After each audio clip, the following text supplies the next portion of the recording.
Qual o poder que tinha o senhor feudal sobre o camponês? Total. Total pela lei, mas que instrumentos efetivos ele tinha? Econômicos? Ele era o dono da terra? Não.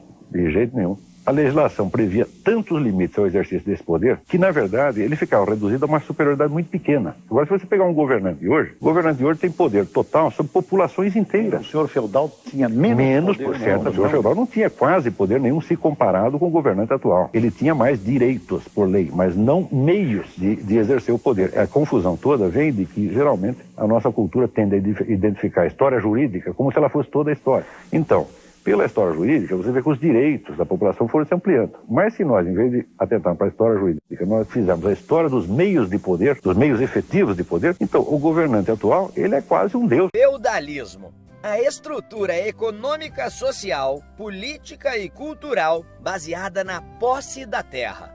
O feudo era uma grande propriedade rural que abrigava o castelo fortificado, as aldeias, as terras para cultivo, os pastos e os bosques. Essas terras e títulos de nobreza eram doadas pelo rei como recompensa aos líderes por terem participado de batalhas. A sociedade estava dividida basicamente entre rei, clero, nobreza e servos. E com tanta rigidez, quase não havia mobilidade social. Ou seja, se você nasceu servo, vai morrer servo. A nobreza era proprietária de terras. Os nobres eram conhecidos como senhores feudais, que aplicavam as leis, concediam privilégios e comercializavam com os vizinhos. O clero era formado pelos líderes da igreja, que era proprietária de vastas extensões de terra, conhecida como a Grande Senhora Feudal, além do poder de influenciar a sociedade. E os servos eram os camponeses que trabalhavam em troca de habitação, comida e proteção. Mas eles estavam presos à terra e subordinados a uma série de obrigações, como impostos e serviços. A economia feudal era agrária, ou seja, a principal atividade era a agricultura. Além disso, era autossuficiente. Produzia-se tudo o que necessitavam, concentrados no consumo local e não em trocas comerciais. Por isso, o comércio estava em baixa. A maior parte das trocas comerciais eram feitas utilizando os produtos cultivados nos próprios feudos, através do escambo. Os servos que trabalhavam nesses locais cultivavam produtos, cuidavam dos animais, serviam os senhores em seus castelos, lavando e cozinhando. E mesmo assim, eram submetidos a diversos tipos de impostos. Que vida difícil, hein? Outra característica marcante da Alta Idade Média foi a influência que a Igreja medieval teve sobre esta sociedade. Além de deter o poder espiritual e religioso, a Igreja também detinha poder material. Isso porque, com os feudos, as igrejas que antes ficavam nas cidades foram obrigadas a se deslocar para o campo, onde os líderes religiosos se tornaram senhores feudais, com posse de terra e também com poder político. Com isso, a igreja se tornou a instituição feudal mais poderosa, acumulando bens doados por ricos aristocratas que se convertiam. E como a fé era a força dominante do indivíduo medieval, a igreja também era responsável pela ordem e paz, instituindo os dias que eram permitidos ou não haver confrontos, além de administrar a justiça segundo suas próprias leis. Foi nesta época que ocorreram as Inquisições, ou Tribunal do Santo Ofício, onde a igreja julgava e condenava os hereges. Como eram chamadas as pessoas ou organizações que contestavam as doutrinas e regras da igreja. O tribunal foi responsável pela morte de milhares de pessoas. Mas então, no século XI, com muitos acontecimentos marcantes, este período da história foi entrando em declínio e chegamos na Baixa Idade Média. O feudalismo entrou em crise. O crescimento da população trouxe o aumento do consumo e, com isso, o surgimento de uma nova classe social, os burgueses.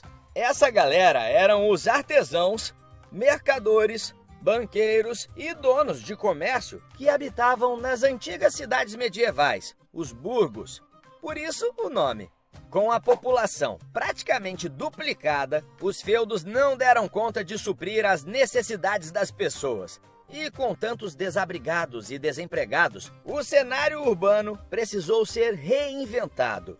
Os senhores feudais perderam forças e a burguesia trouxe o capitalismo mercantil para a realidade das cidades. E uma moeda que possibilitou a retomada do comércio, que não estava em alta no feudalismo. Tiveram também alguns acontecimentos que antecederam o fim da Idade Média, além do declínio do feudalismo, como as Cruzadas e a Peste Negra. A Peste Negra foi uma violenta pandemia que atingiu boa parte da Europa entre 1346 e 1356. Como houve o crescimento da população urbana, a doença se espalhou facilmente e dizimou milhares de pessoas. Isso abalou a atividade comercial e retraiu os consumidores. Já as cruzadas foram expedições militares organizadas pela Igreja contra o avanço dos muçulmanos em Jerusalém.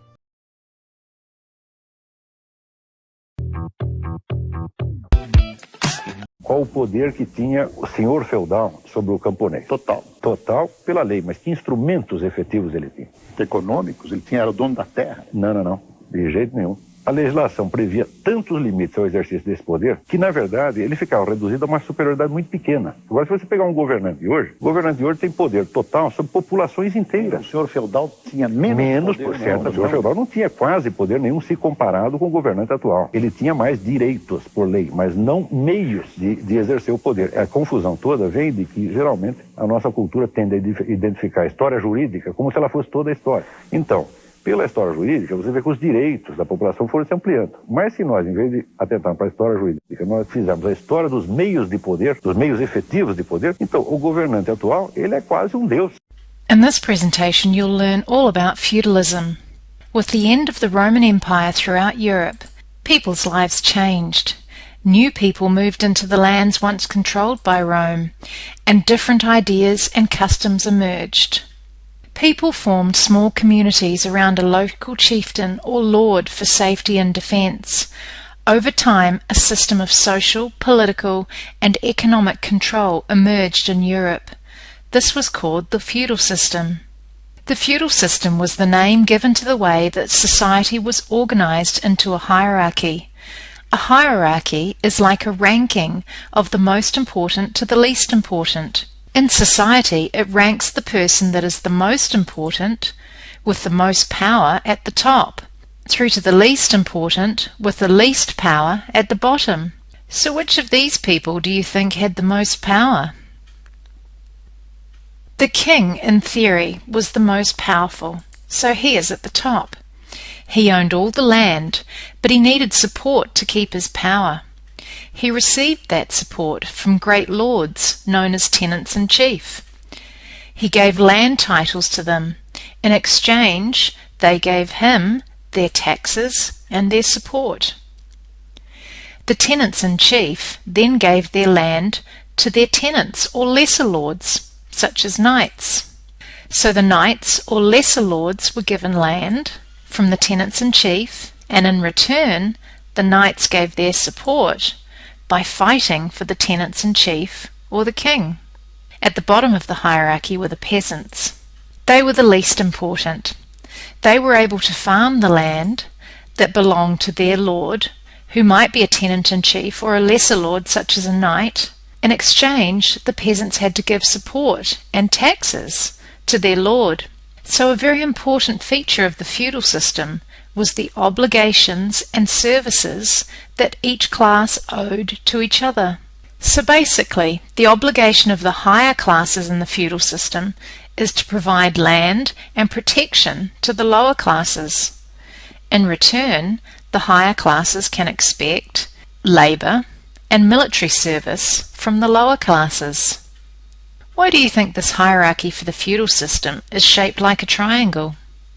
It is because it gives us an idea of the numbers of people in each class of society. There were a lot less people in the higher classes of the hierarchy than there were in the lower class.